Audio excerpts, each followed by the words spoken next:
Hey guys, another day, another victory.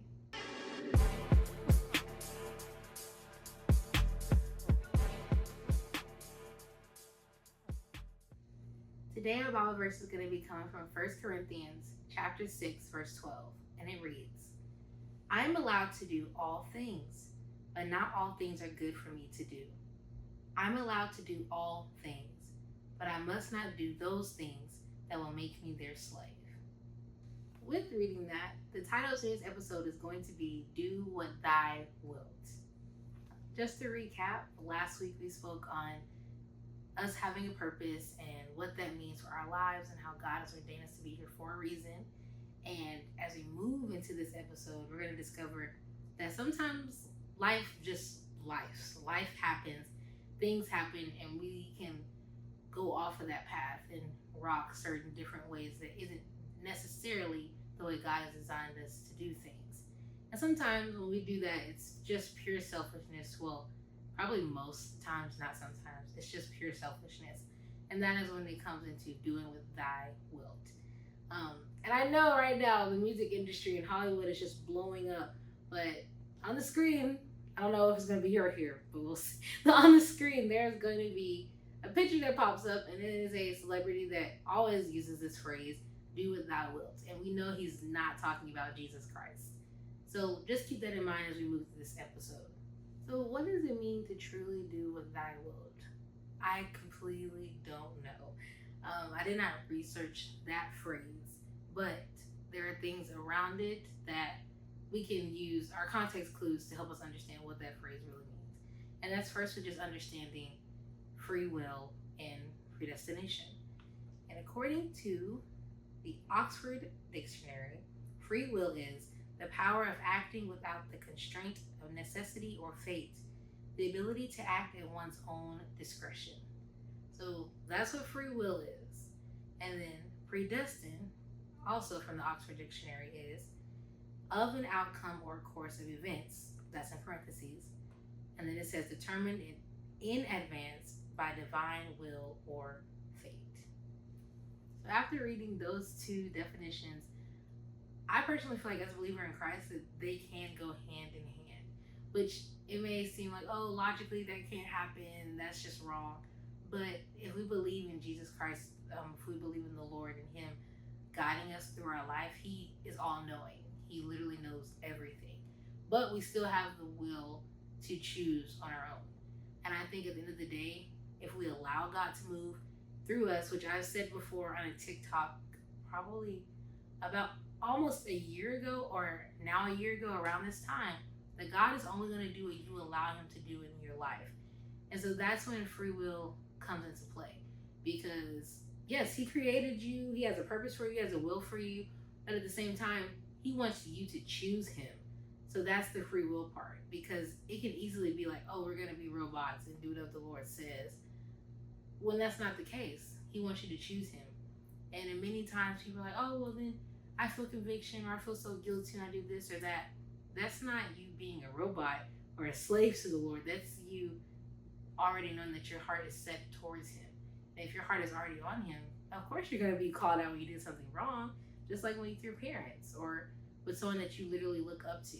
When you do them wrong or you hurt them, you're going to be like, man, I wish I didn't do that. And that's basically what conviction is. So in doing more reading, determining the difference between free will and predestination, I think it is two major extremes when it doesn't have to be that way and it's something that goes together. I think it only becomes an extreme when we get into that term of do what thou wilt. And please, I advise you to look it up on your own time and share with me like what that means. But I know that phrase does not mean anything positive unless you're saying to the Lord, thy will be done, which is what we talked about last episode. I'm using that song. I hope you guys all listen to it.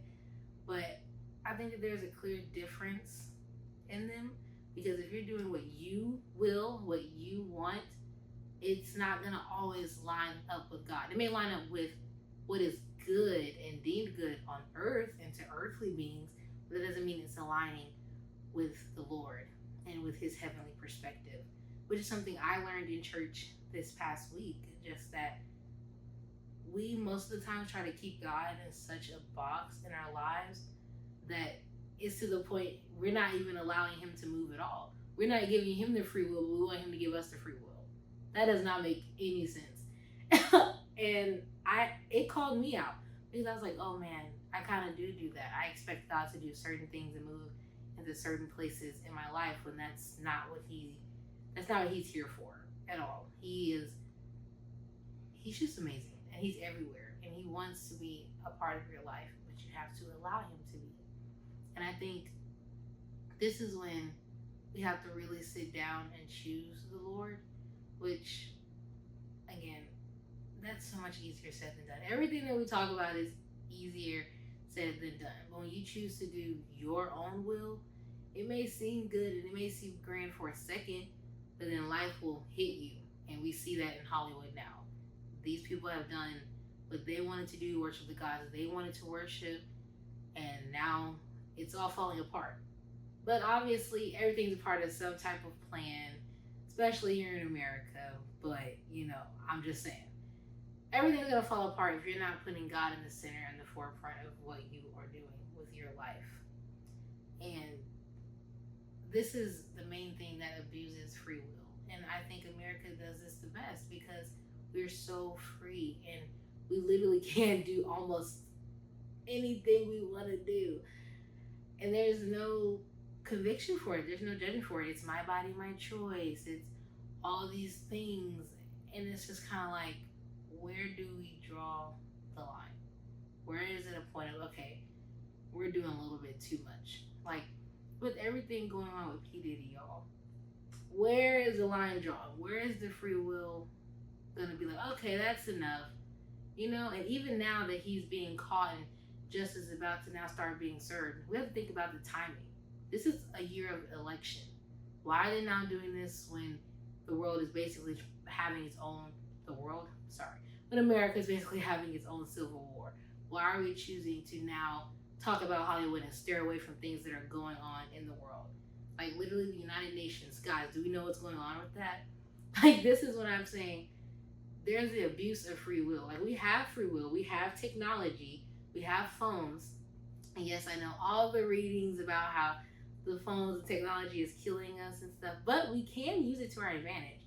We really can. Like, everyone do podcasts, make mini videos, make TikToks that encourage and inspire people, not that bring people down, which I think is just so important. Like, guys, even with the weather right now, I've seen videos of like floods and everything that's happening in East Tennessee through TikTok. Is so crazy to me because I guess I'm used to when I was younger watching it on the news or something.